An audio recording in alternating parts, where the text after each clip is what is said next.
Hello everyone, it's Becca from Becca Books and Bujo, and today we are talking about all of the books I read in April, with a twist.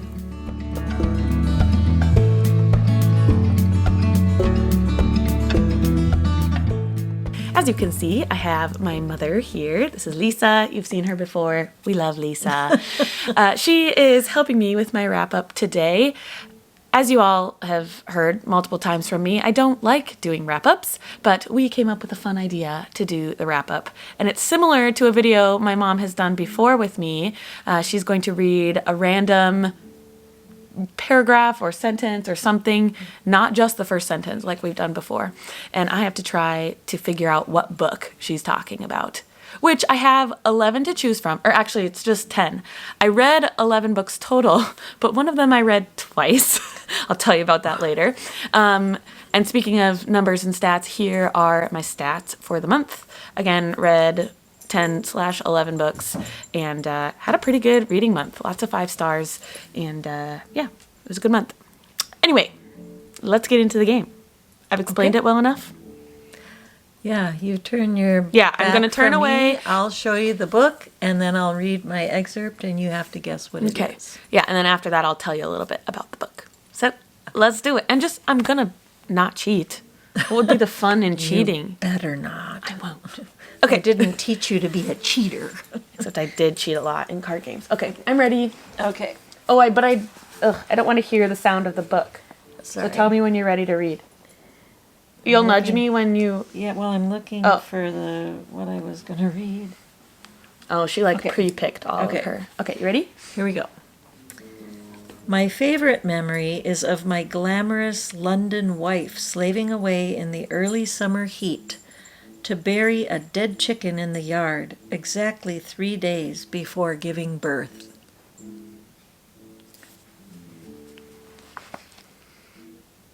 Read it one more time. I have to think of all the books I read. My favorite memory is of my glamorous London wife slaving away in the early summer heat to bury a dead chicken in the yard exactly 3 days before giving birth. Did I stump her? I'm just I all of a sudden blanked on all the books I read this month. I read Titanic books, I read Maudie McGinn, I read Divine Rivals, I read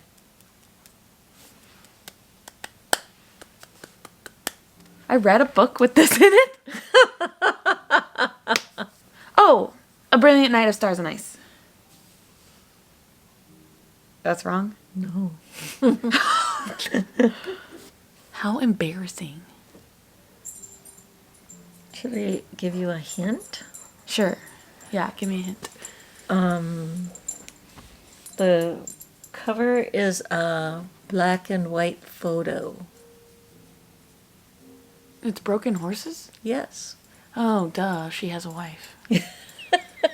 I was thinking of a male. I mean, that's my heteronormative brain. Yeah. This is Broken Horses by Brandi Carlile. It is her memoir. Brandi Carlile is a singer-songwriter in the U.S., and I talked about this one at length in one of my vlogs. Safe to say I loved it. I gave it 5 stars. Was not expecting to because it wasn't a book I wanted to pick up, really. But it was for my Read It or Not challenge. My husband gifted it to me, and it really worked. I loved the combination of reading and listening because she sang in the audiobook, and she narrates it too. So it was really, really good. And way to stump me, Mother, because, again, my heteronormative brain didn't allow me to think that a woman could be talking about her wife. Her wife, yeah. Okay, so. Sorry. Yeah, that's okay. You got me. Number 2. Number 2. Okay, this is the book that I'm reading from. La, la, la, la, la. Okay. Okay. The smile he gave her told her that he was pleased to see her too. He was cloaked in tobacco smoke, a half-finished cigar smoldering in his hand. I think it's one of the Titanic books. Am I right? Yeah, you are right that it is one of the Titanic books. It is The Deep by Amakatsu. You are correct. Okay, so again, another book that I included in a video at length. I will link it up above. But The Deep is a horror mystery historical fiction about the Titanic and also the Britannic. We follow a woman who was on the Titanic, survived, and is now spending time on the Britannic and is having some mysterious memories about her time on the Titanic. I didn't like it. I gave it 3 stars, I think. Because I just like the historical aspects of it being on the Titanic. Okay. Woo! 1 for 2. Number 3. This is the book I'll be reading from. La la la la la la la la. La la la. Okay. Okay. Here I'm reading. The cabin and barn have been charred through. 2 sides of the barn are barely standing, and the other 2 sides caved in. Yep. I As know for already. the cabin, half of it is burnt to the ground, its windows like dead, blackened eyes, its roof mostly gone. Yeah, I know it already. All right. It's The Fire, the Water, and Maudie McGinn by Sally J. Pla. This was my middle grade of the month. I'm discussing it with my friend's book club on Monday, but this is about Maudie McGinn, and she is going to live with her dad in the summer. He lives in Northern California, and a wildfire comes, and they need to evacuate. So they evacuate to Southern California, and Maudie learns how to surf. Maudie has autism, and so we get to see her life through her eyes, and it's a really great life that she lives, but she also has some difficulties with her mother. Her mom and dad are divorced. She lives during the school year with her mom and her stepdad, and her mom has told her when she goes and visits her dad this summer that she needs to keep a secret, and the whole time it's Maudie internally arguing with herself about whether she should tell this secret to her dad or not. And so it's heartbreaking, but Maudie is such a wonderful, strong character and wants to help her dad provide for them. And it was just really, really sweet. I ended up giving it 4 stars. Excellent. Okay. Excellent. Number... I'm 2 for 3. We should be keeping score. Okay. Number 4. This is a fun way to do it. Yeah. I like this much more. Can you come film my wrap-ups with me every month? No. Okay. Thanks. All right. This is the book that I am reading from. And I'm ready to read. Go ahead. She was awkwardly retracting her hand when his finally rose to meet it, and his grip was firm and warm. It sent a shock up her forearm, as if the 2 of them had created static, and she was relieved when he finally let her go. Is it Divine Rivals? It is Divine Rivals. Divine Very fast. Rivals. Wow. By Rebecca Ross. Well, I knew it had to be a romance, and this is fantasy romance. It's a young adult book about a young woman and man who fall in love via typewritten letters. Typewritten letters. Thanks, Mom. You can correct my English. But the typewriter is like magical because they're able to send letters through space to each other. So really good. There's also like a war battle element to it. And so I'm not explaining it well. But I feel like if you don't know what Divine Rivals is, you're under a rock. Do you know what Divine Rivals is? I'm under a rock. It won the Goodreads YA fantasy. Okay. It's enemies. They know each other in real life. They are working for a newspaper and they are both vying for the same job. They are writing letters to each other. The boy, what is his name? Roman knows that he's writing to Iris, but Iris does not know who she's writing to.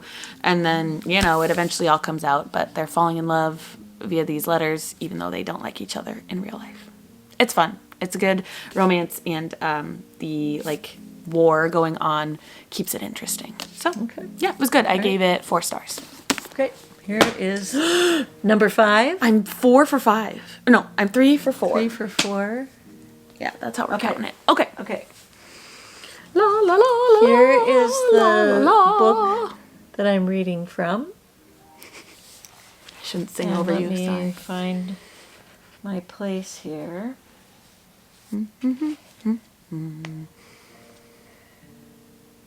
She watched her breath curl into clouds in the cold air before her, and she shivered at the reality of the night, and its dangers struck her. That's obvious.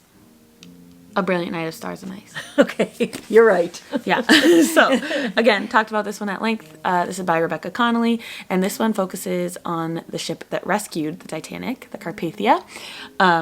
And what I loved about this is the sinking of the ship happened like 50 pages in. And so you got the aftermath and definitely more focus on the Carpathia and, everything that happened after the sinking of the ship. So this one's really good. I gave it 5 stars. I loved it. Is it fiction or It's based on? Yeah, it's fiction technically, Okay. but the author did a lot of great research, and she quotes from the captain, Arthur Rostron. She quotes from him and his book, and some passengers who survived the sinking. So, yeah, it's a very realistic fiction. Maybe I kind would of say. based on Yeah. some truth. Yep, definitely. Okay. But Cool. one of the best Titanic books I've read. Yeah. And that's one that I really want to read too. Yes, I well, have to get to it. I know I it's, have to return it to the library. sorry. You can't renew it for no. No. Okay. Okay, so now we're at Okay. How many? 4 for 5. All On to right. book number 6. Let's go. La, la, la. Here is the book that I'm reading from. We're narrowing it down now, so this is just going to get easier Yeah, and it'll easier. be easier and easier. She had already sent a message to her father's friend in Haiti about securing her lodging there and saying that she had questions about her mother and her family that needed answers. This is A Million to One by You are Adiba correct. Jagadar. Yes. Gave it away because I know one of the characters' parents is from Haiti. Yeah, saying Haiti, but I couldn't find Well, no, that's okay. anything really. Yeah, without quickly. giving too much away. So this is another Titanic book. This one is about Oh, it is? yeah, 4 young women who have a heist planned on the Titanic. They want to steal a book called the Rubaiyat, and they each bring something unique to the team. It was fun. I think I ended up giving it 3.5 stars. I didn't like the ending. It was too romanticized, and but still interesting because you get a different perspective every time you hear a new Titanic story. So Okay. yeah, it was good. I did not realize that that one was a Titanic. It is, yeah, because I was trying to there's no mix them ship. up. There's no ship on the cover, so that's misleading. it's oh, on it's the on the back. There it is. Okay. All right. This is the book I'm reading from. And here is the excerpt. Okay. The volume outside of the SUV rose considerably, and I looked out to see 2 more security emerging from the hotel. This is the book I read twice. This is the. Of course you know what one Of it course. is. It's The Idea of You by Robin Lee. This is my new obsession. I'm going to have a designated vlog just for this book coming out. I think it's my next video. So on Wednesday, because this book is being adapted into a movie with Anne Hathaway and Nicholas Galitzine. Molly, hey Molly, you recommended I read this. We were out book shopping one day and you saw it on the shelves. You said this is really good. And I almost bought it that day, but I didn't. Then I was looking for an audiobook and this one happened to be available. I listened to it in one day. And then the next day I started it again so that I could vlog it because it's just a really great romance. It is an escapist romance about a 40-year-old who falls in love with a 20-year-old boy in a boy band. And it's kind of a fan fiction of Harry Styles in One Direction. And I was a big One Direction fan in high school. You can attest to that. Yes. Big. My sister and I went to see them. I listened to their music. And actually, this has like brought up nostalgia. And I've listened to One Direction a lot recently. Anyway, really great book. Really good romance. But if you're not good with age gap, I wouldn't. Yeah, you said a 20-year-old boy. Yeah. Well, your dad was 20 when we got married. So I mean... And I was 21. You were 21. I had just turned 21. You weren't 40. He turned 21, a month later. But, that's still... If you're old enough to get married, I don't know if you'd call him a boy. That's true. I mean, there's a lot of talk about ageism in this book, which, like, people shrug this off as a smutty romance, but I feel like there's a lot of great talk about mom guilt and ageism and finding yourself after heartbreak. So it has some merit. It does. All right. Whatever book number we're on next. Here we are.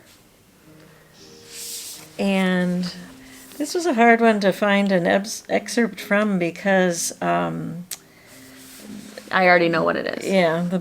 Yeah, okay. If you say the chapters are different, it's Shark Heart, but go ahead. After pie, some cousins set off fireworks in the pasture, and the families with young children went home.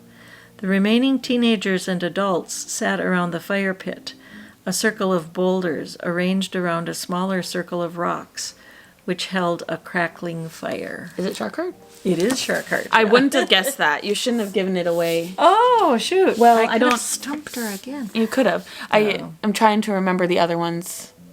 I mean, I maybe would have deduced it, but when she said it was hard to find a quote because the chapters are interesting. They're very short. Or even just one little paragraph. Yeah. Or they always say a name, it seems. Right. Or written. Some of them are like written like a play. Yeah, or in prose. Yeah. Poetry. But like, look, this is Scene.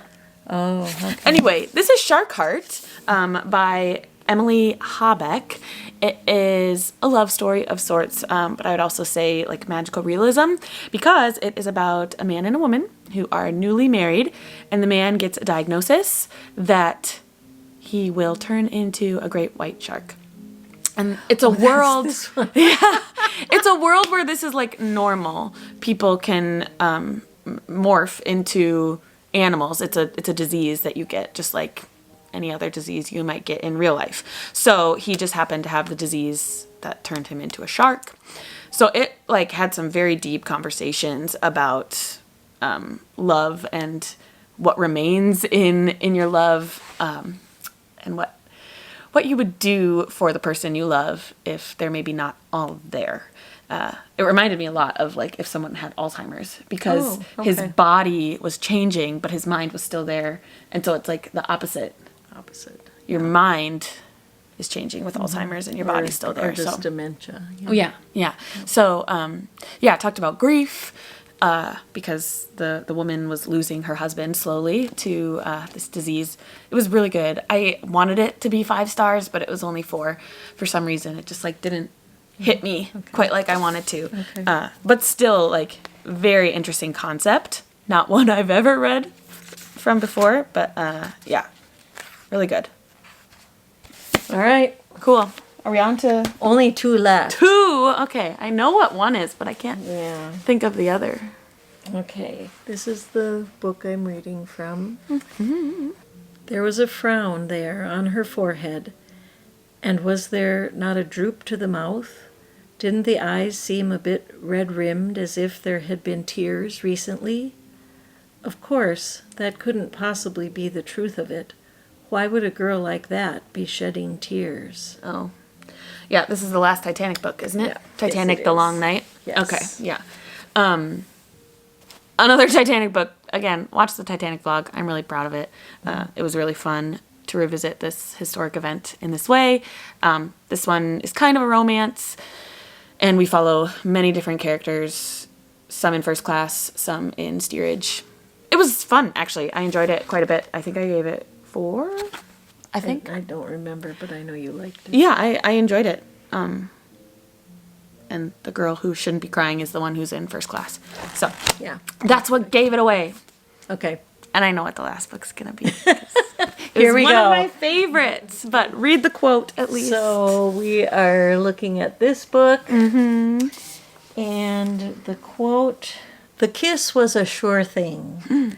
I knew it was coming, but it was one thing to expect something and something very else to long for it." Something very else. Yeah, that's exactly what it really says. bad It's grammar. Bad grammar, really. Sorry, Abby. I'd been longing for his kiss. I'd been hoping he'd kiss me the whole time we were at the mall. Every time we were somewhere that gave us a few seconds alone and out of sight, I'd been wishing he'd lean in. You read it so, like, dramatically. It's a rom-com. Come on. It's Just for the Summer by Abby Jimenez. This is a 5-star romance for me. Abby is from Minnesota. She writes her characters and her stories in Minnesota so well. And this is the third in her companion series, the Part of Your World series. This one is funny. It starts with two people, man and a woman. They both have this curse where they're dating someone, and the moment they break up with that person finds their soulmate. And so it's not really a curse, but, you know, they joke Feels about like it with it. their friends. And yeah, it feels like it because they can never find the one. So they randomly find each other on Reddit and decide they should date each other to break the curse. And it was so cute, but there was so much realness. Is that a word? Reality soaking into their cute little romance. The main character, why can't I think of their names? Justin and Emma. Yeah, so Justin was dealing a lot with family life. His father had died recently, and he had to deal with some of his mom's troubles and his 3 younger siblings. So that was a lot for Emma to deal with, who was coming into this relationship. And Emma was kind of a chronic traveler. She didn't want to be in one place. She's a traveling nurse. And so a lot to deal with there too. But also the setting in Minnesota was just perfectly, the mall that you quoted was the Mall of America. And they go to that water park right next to the mall. So it's just like Abby puts so much love into her books and her love for Minnesota into her books. Yeah, really great romance. If you haven't read Abby Jimenez, I would say start with Part of Your World and then go to yours truly and then this one. I have actually read the Happy Ever After playlist by her, which is the second in one of her other companion books or series. You don't have to read them in any order, but I do have The Friend Zone on my May TBR, and I can't wait to read it. There's such fun romances. You root for the characters, but there's a lot of depth to them too. So, yay! Was that all of them? That's Did I all get of them. 9 out of 10? Oh, wait, no. Did you stump me on? I didn't stump you on any other ones. Okay. Just the first one, Just wasn't the it? first. All right. Here are the 10 books that I read. One of them twice. Ta-da! Let me know in the comments if you have read any of these books and what your thoughts were on them. Did you agree with me? Did you disagree? It'd be great to have some bookish conversation with you down below. Thanks, Mama, for being here. You bet. And thank you all for watching. We will see you in the next video. Well, you won't. No. I'll see you in the next video. Bye. Bye.